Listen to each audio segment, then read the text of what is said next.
So ngayon, ayan, Thursday at sobrang bagyo. So,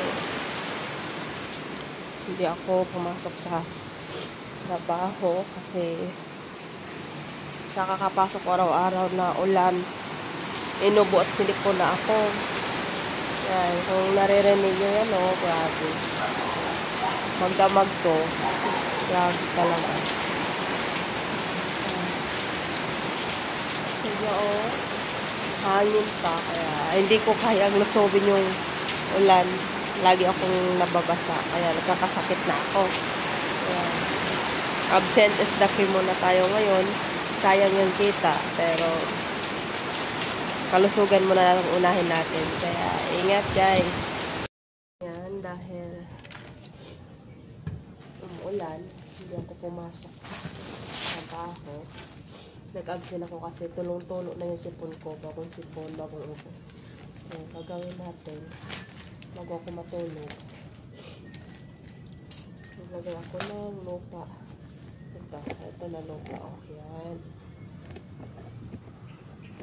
Kasi may in-order ako ng mga liso sa gulay ba.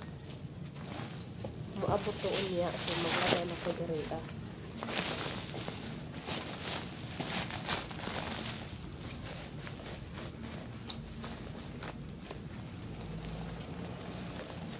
Yan. Kasi, magtatanim ako. Kasi daming daghay lata sa gatas ba nga dagko. Munang gaplano ko. Magtanong-tanong mo gulay. Wala man tayo ta din eh. Ang akong patula, oh. Grabe akong patula. Yung ana. Yung katay na, yung tambok na.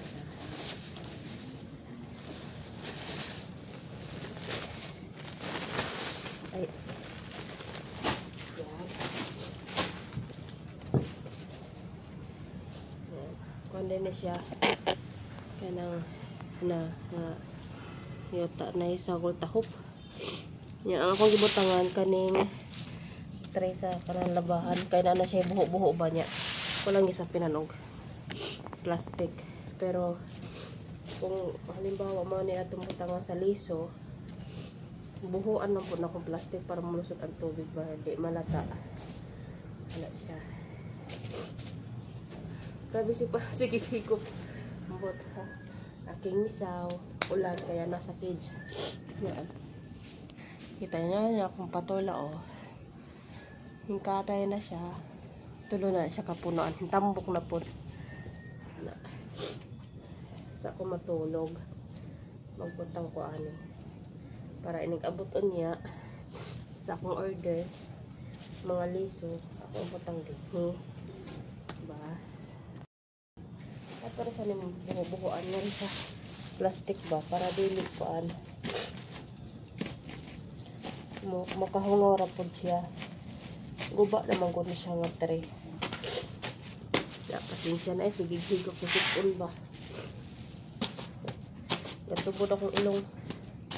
Manang gamas-mas ko kay lisod na makatakot sa kaubas trabaho.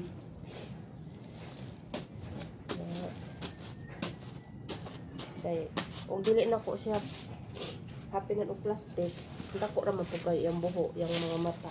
Hindi, malusot rapot ang kuhan. Sayang rapot.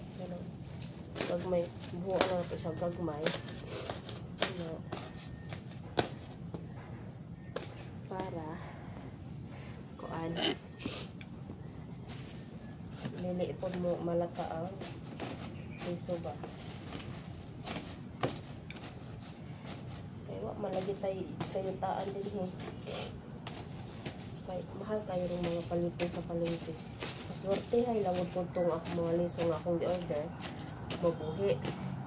Kung mabuhi, di makautan ta. Kung hindi, sa antaman. Wala siya. Nakaready na siya. Kaya dapat kayo kung lata to dito sa lagpos. Lata sa gatas ba nga. Dagpo kayo. Nato siya tamnan. Pero ako sa paturo ko. Sa ako ibalik na. Maano na siya. Mao ni mga palanggay ambot akong GNT nga akong gi-order nga mga liso sa Tanonos niya. Mao ni ako dang gi-ready din ang mga lata nga akong giingka ganina nga lata sa gatas. Ako dang gibubuhan para inig tanom nato sa liso dili malata. Kaya kung sa probinsya man kuno yuta man ko diretso atong tamnan no.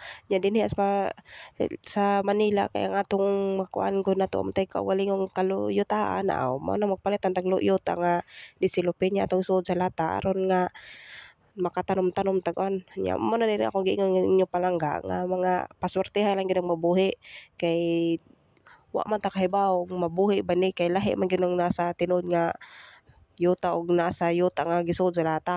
So mao na nga ako lang gyud ang gibubuan kay aron di malata ang liso no. So nindot po kay akong naorderan nga ng store nga mga kuan, mga liso kay naay daghang free.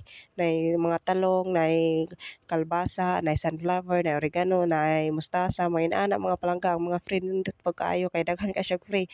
Nya ang pagtanom nako na dapat tutag usa ka liso pero akong gitinagutlo kay aron mamatay ang usa napay duha, yung matay ang duha napay usa. Mao na lang paswertihay lang gyud ang mga palangga kung mabuhi ba siya di kay aron makakaon tag tanon no. Kay mahal kay kung tanon mas palengke karon. Nya kana kay nagkantidad ra man ang mga liso na kog 200 plus o nya daghan kayo free o di sakto ra kayo kung kisay mabuhi ana nila aw makaon sila.